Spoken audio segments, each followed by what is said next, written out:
Did you see any huge commons in your time on there?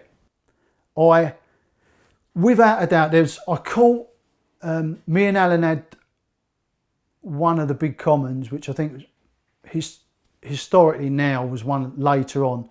I think I caught it at 35, 36, and I think Alan had it slightly under that. I can't remember. But there was another one, and it was there. There was one day when I had the Black Mirror as a section with a section of water that had no, I mean, it had no swims anyway, but even just to poke a rod through was exceptionally difficult. So I had to go up the bank. It was one of those places where you're looking at them, but you can't fish there, so you have to go up the bank. So I'm watching them, and when they went off, I'd run off at the bank, and then I thought, oh, I saw a ripple, so you have to run back, go up there, oh, they're back. So it was one of them days. Anyway, I managed to get a bait out, and I'm looking at these two fish, and these two fish were at my feet. It was very deep margins there, you know. It went out a foot and just dropped in some places.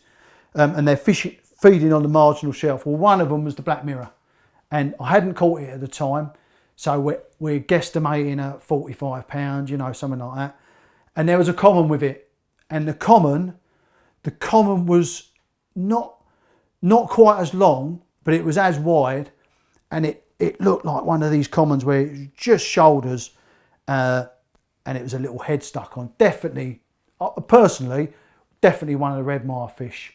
Some of the other commons we caught, if you look at the red mar pool book, they could have been cut out, you know, and superimposed on. They were the red mar commons. I think I saw it another time. Anyway, that day, I managed to get a bait out, and they're both feeding on this marginal shelf, and I managed to get a bait out to them. And I kept thinking, oh, if you keep going back, they're going to spook. You know, they weren't used to any noise. No one walked round. You know, any noise, they just didn't have to be there. They'd swim off 100 yards and go somewhere else. So I just sat by my rod, and I knew these two fish were great. They weren't feeding hard, they were grazing, you know. And then the old rod tips tap round, and it's gone, you know, rod on the floor like. And I've hit it, and it weren't that big. It was that apple one that got christened apple slices. We used to call it Swiss roll. That was its proper name, Swiss roll, not apple slices. And that was the only, or one of two. I don't know what happened to the other one, but Swiss roll stroke apple slices was the only original Colmere fish, because Kev had taken some spawn one year, he'd taken it home, grown it on, and he managed to get a couple of fish, and he bunged them in there, and there was very little else in the mere, and it grew on, and that became, you know, one of the fish that we was catching, you know. Can you tell us about how that campaign came to a close? Well, it was that season. We started in June again, June the 16th. I think it was just me and Alan again. I think that first year there was half a dozen of us. The consequential years afterwards, there was no one else. You know, no one was interested. No, you know, I hadn't caught a fish. All right, I'd caught some of the others now, and very few people know about them. But it was good because I caught the linear at 36, something like that. And I think Pete the Word had got out about that. But when people asked about, oh, there's a big one in here, we could, oh yeah, the linear. We then had something to blag people with. Oh yeah, went £36 last time, you know. And I'm like, oh, you know, didn't think there was another big one. And we just, if people mention it, we just say, oh, a load of old rubbish, you know, of course, not what you do. Anyway, that year had started, I mean, the mere was hard fishing, mate. We done everything. We had boats, obviously Alan was swimming, baiting up whole areas of the lake. There was virtually no other fish in there. So if you put, the trouble is it was extremely weedy, deep, and the clarity was either really good or it was green like pea soup. I used to bait areas around the whole lake, and sometimes I'd go back 2 or 3 days later, a week later, and every spot would have bait on it still. So you're rolling up with your gear and thinking, well, where'd you go? Everywhere's you got your bait rotting. You know, they ain't touched nothing in the whole lake. So anyway, that year it started, we got an algae bloom really early, which when you're using boats, and we had a face mask and snorkel, and we're looking at the bottom, when it's mega weedy in 20 foot of water, it's so, you know, so difficult. So that was against us straight away. The algae bloom was really bad that year. And up to, so from starting in mid-June up to virtually the end of August, I hadn't had a run. And even nicked a run, not lost one, nothing. And I'm not sure if Alan had two or he might have had a little one, I'm not sure. But Alan had gone back on the Thames. It was just, when you got the algae on there, the fish didn't seem to feed as well. And finding them was twice as hard. The weed, you still had the weed and blah, blah, blah. Anyway, come to the end of August and I'd just gone down for a walk. It was just before the August bank holiday. And I'd booked the, you know, like carp anglers do. Carp anglers always book the Friday off when it's a bank holiday. So you get 4 days instead of 3. I'd done that and I'd gone down there and it was clearing a little bit. I mean, visibility was that much instead of, you know, just pea green. And I was sitting down, I rolled a fag and I was halfway along. Because I hadn't seen anything, halfway's as good as anywhere. So I was sitting there. Anyway, about 50 yards up the bank, about 40 yards out, I see this fish, you know. So, oh my God, this is the first fish I've seen in months, you know. First sighting, and it looked like a bit of a feed as well, you know. And then again, it come out again.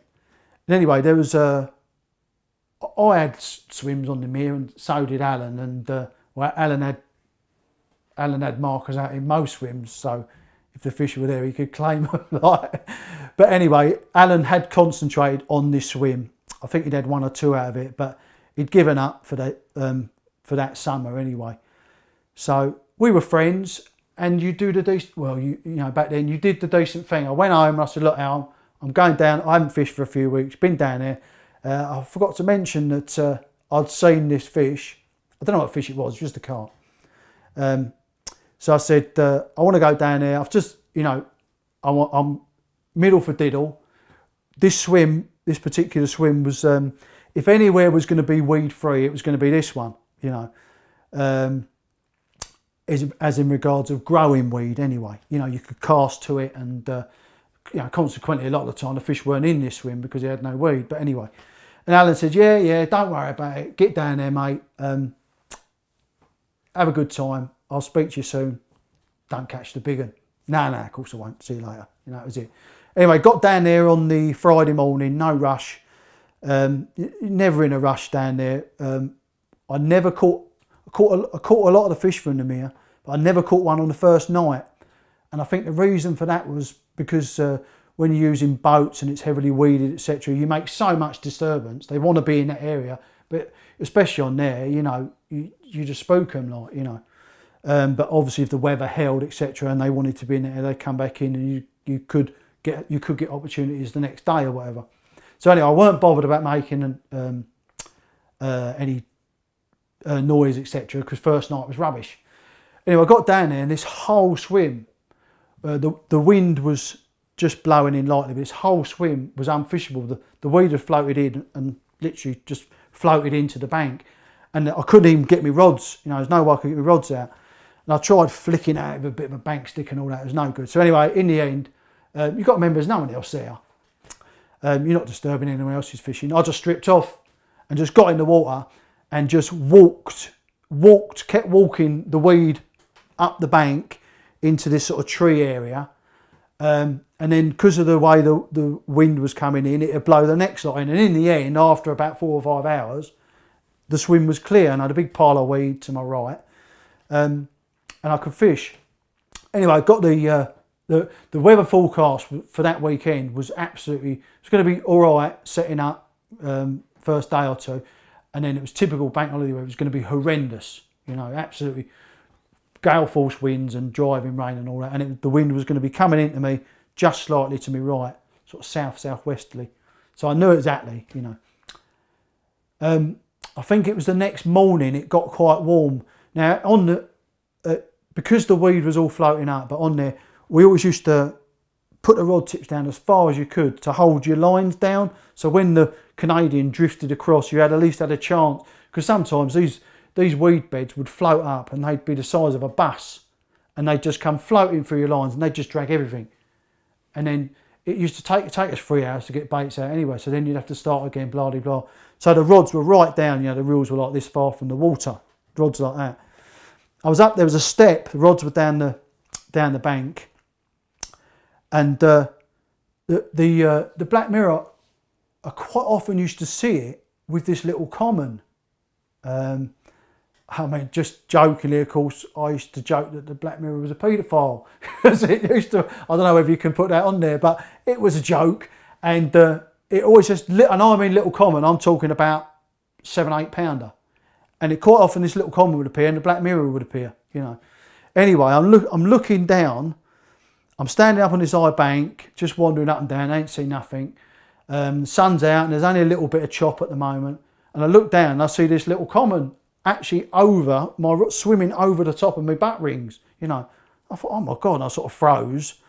And then the big girl appeared, and it was like, she swam over my rods, and I'll tell you, she looked at my rods, she was like, like that, and turned around and like, she knew they weren't right and whatever. And I see, and she was like, it was like flaunting, like mocking me, And got to remember, I've got the right ump because I haven't even had a run. 3 months in, I haven't had a run yet, not even had a take. And I said, I'm going to fucking catch you, you know what I mean? Anyway, didn't hear it, didn't spook it, it just drifted off, it was gone. Anyway, that night, I'd left the baits out.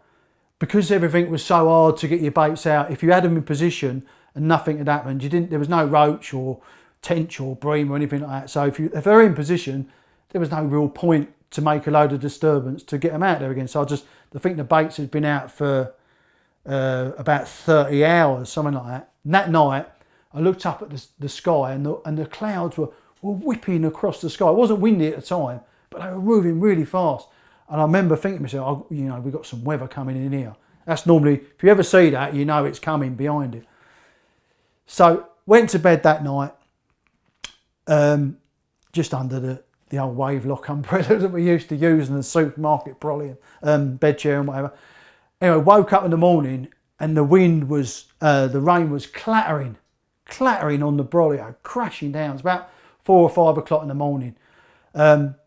And as was the way back then, your bed chair was sticking out. We never had big umbrellas. Your bed chair was sticking out and my feet were sodden and it had soaked up the bag, And I was just, I thought, I've had enough of this. And because the waves were crashing in, all the lines had tightened up. And every time a wave went over the rods, all 3 rods would go beep, beep, like this. And it's like, oh my God. So anyway, I just pulled the bag over my head. The mozzies were murder around there and all, Anyway, I pulled the bag over my head, pulled my feet up, curled up in a little ball. You know when you feel really sorry for yourself? So it's just getting light, and I thought, I'll wait till hopefully this rain will stop, get light, I'll have a cup of tea, I'm going home. I've had enough of this, It's just like punishing yourself, nothing had happened. Anyway, I must have been sort of dozing, and the buzzers are going bleep, bleep, every time, and then bleep, bleep, bleep, and one was out of sync, and I was like, oh my God, what's that? And I'm thinking these fish are back right again in the margins, and I just pulled me look like that, and as I've done that, I think it was the middle rod. The middle rod has literally, it's buried down, has literally lifted up. And you've got to remember the spools on the bait runners we were using were only small. So when you got to run back then, they really did tear off, And it lifted up, and the screech from the optonic, and it went bing, and it was going zzz, and the rod was lifted up. Oh, it was just unbelievable. And all I remember thinking was, fucking hell, I've got to run. You know what I mean? It was like, oh my God. And I remember I jumped out in my socks, everything's mud and clay and everything, jumped down the big step. And I remember thinking to myself, it's one of them you think, oh, when you strike, you'll be careful here. because this is, you know, burning off the spool. So anyway, hit it, and as soon as I've hit it, I actually looked, there was a big tree there, but as soon as I've hit it, it went clunk, and I looked up because I thought I'd clattered the rod into one of these big branches, but it just hit into this solid, like, bang, like, and I just undid the bait runner and just stood there and just like, and it was just, and it was just, you know, pulling line off. Now I knew past where I was fishing, about 40 yards out, there was just the most, you know, it was, if you were stood on the bottom of the lake, you would have been looking at house-sized weed beds, you know, and I knew that was, you know, it was just heading out. So I scrambled up the bank in my socks and slipping and all that, just to literally get as much line out of the water as I could. And I'm holding on, and eventually it stops, and the wind was crashing the waves out there, but on top I could see out of these big clear spots. This fish was on the top, you know, and I was a long way out, and the line was singing in the wind, going, you know, it's fantastic, you know. But I'm crapping myself. Got no idea what I've got. I just want to catch a carp. You know, I'm not going to have a year's blank, you know, because they all felt like stinking there. Anyway, I'm pulling it, and I'm gently pulling it, and I'm seeing these flat spots out there, and I'm thinking to myself, I could get this fish over them weed beds if I don't suddenly yank it and, you know, spook it, scare it, that I can actually, like a dog on a lead it over these weed beds. It's on the surface. I've got a chance of getting this in. Otherwise, it was game over. You know, I got it past where I think these weed beds is, and it just started doing that. And, you know, like, oh God, it's changing direction. It's solid, it's had enough of that. I've cleared these weed beds, and it's just started chugging off up the lake. Well, because of all the trees and that, started the rod tip was pinging in the bushes and that, so I've had to jump down, and I'm like this, and the rain's pouring in the wind, and I'm now backwinding this way. It's going along the bank. So I was soaking wet anyway, and I just desperately wanted to land this carp just so I hadn't had a year's blank. And I just walked out into the water up to here, like, and just walked out and faced it. I could see me line clipping the trees along the bank about 50, 60 yards up. I've just got the rod out as far as I can. Anyway, pulled it back, and I'm winning here. I'm thinking, I'm going to get this. So I've grabbed my net, and the fish has come chugging. Suddenly it's come chugging, you know, I'm beating it here. It's changed direction, and it's come chugging past me. It must have only been about a rod length out. And it rolled, but it didn't, I'll never forget it, because it never rolled like, you know, when they come over and they see the net and they go, it wasn't like that. It rolled like that, but it rolled like as if it was feeding. And that's how much impact I was having. I just rolled like that in the waves. And it came over, and I thought, and I remember exactly seeing the back, oh, it's a mirror, you know. And then it come round, and I saw the tail. And obviously we knew we'd seen the fish in the water and knew about the tail and that. Well, mate, backwind, straight away, let the fish do what he want. I mean, you know, it was, oh my God, I knew what I had then. Anyway, just carry on doing what you're doing. You've done this a million times, you know, it's just a fish. Trying to convince myself. Got it in a couple of times, careful, got it in. It's only using a tiny little hook as well. And got it in and just dropped it and just like threw the rod. I mean, let it, you know, just threw the rod in there. It was like, you know, and just looked, I was just, the weather, and I always liken it to those old Hammer House of Horror movies. Whenever the goodie meets the baddie, it's always terrible weather. It's always thunder and lightning and rain and all that. And that's what it felt like. Just suddenly, the lake has given up its giant, you know what I mean? And I've beaten it. I've got it beat. I've got it in there. Oh, so anyway, I bit the line, rolled it up, put it on the mat, and it just laid really still. It was almost like in shock. It was like, you know, and I remember I never would have lost it through my hook hold. I mean, it was hooked perfectly, tiny little hook. And I remember unhooking it and talking to it. So if anyone sees this from work, they think, what a lunatic. But, you know, it's like, I'd got it, you know, and I'm not going to hurt you. And and it just laid there, mate, you know.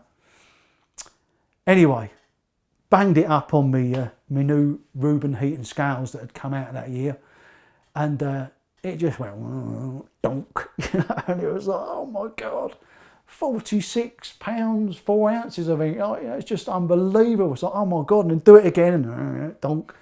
It was just unbelievable, and I was blown away. But it wasn't really, and I'd never seen anything so big in all my life. And she was absolutely gorgeous, mate. You know, she was beautiful. People talk about the tail, the bit missing. It's actually, it wasn't just the tail. It was every fin, including the dorsal and the pecs, had a little bit missing. It was also almost like when you pour plaster into a mould and it doesn't quite go into the nooks and crannies, you know, and every fin had a bit missing. Anyway, back in them days, of course, there's no mobile phones, no internet and all that. And I'd always kept this bit of paper that I'd screwed up and in the bottom of me, the old Witchwood rucksacks that we all had back then. And I pulled it out and like grabbed 20 pence or something and had to, right, I've got to go down the phone box. So anyway, sacked it up, made a cup of tea. She was fine. There was loads of oxygen in the water all because of the weather and that. And I've got to walk down the phone box, and I've got a pair of brightly coloured shorts, a bright blue hoodie light, and some wellies, you know, and it's Sunday morning. And I've walked down the phone box, and all the way there I'm thinking, please don't be smashed up, please, you know, because they're always broken. I mean, Carp hangers were the worst. We used to take the speakers out for them for our Delkims, you know, for the optonic conversion. Anyway, I got there, picked it up, I got a tone, and oh yes, the world is good, you know. Anyway, I phoned Phil Thompson. This is bank holiday weekend, Sunday morning. Of course, no one's going to be at home, are they? You know. No, I phoned Mickey Gray. He wasn't there. I phoned Alan. Just got his answer phone. I phoned Phil. I'm going down the list here. I'm running out of people to phone who I think are going to be in. Phoned Phil, and he was in. I couldn't believe it. And I said, Phil, I've got it. And he said, what do you mean? Which one you got? I said, I've got it.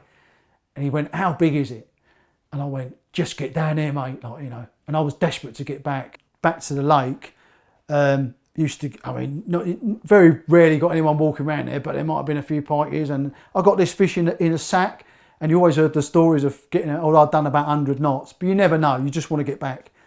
Anyway, unbeknown to me, Phil was coming down, and he'd stopped off at a lake as well. I'd phoned Kev as well, and Kev had come down. Kev come down with his family and his little girl and his missus and a baby in a pram and all that. How they ever got round it? Apparently it took them about half hour to find me. Yeah, I've got back, got it out, and the lads have come down, like, you know, and I said, like, you know, everyone wants to know how big is it and all that, because I told a few of them, it's like 46 pound 4 ounces. And I was like, oh my God, like, do you know what I mean? Anyway, the weather was really bad still. It was still dark. You got to remember, you know, we're still using 35mm film.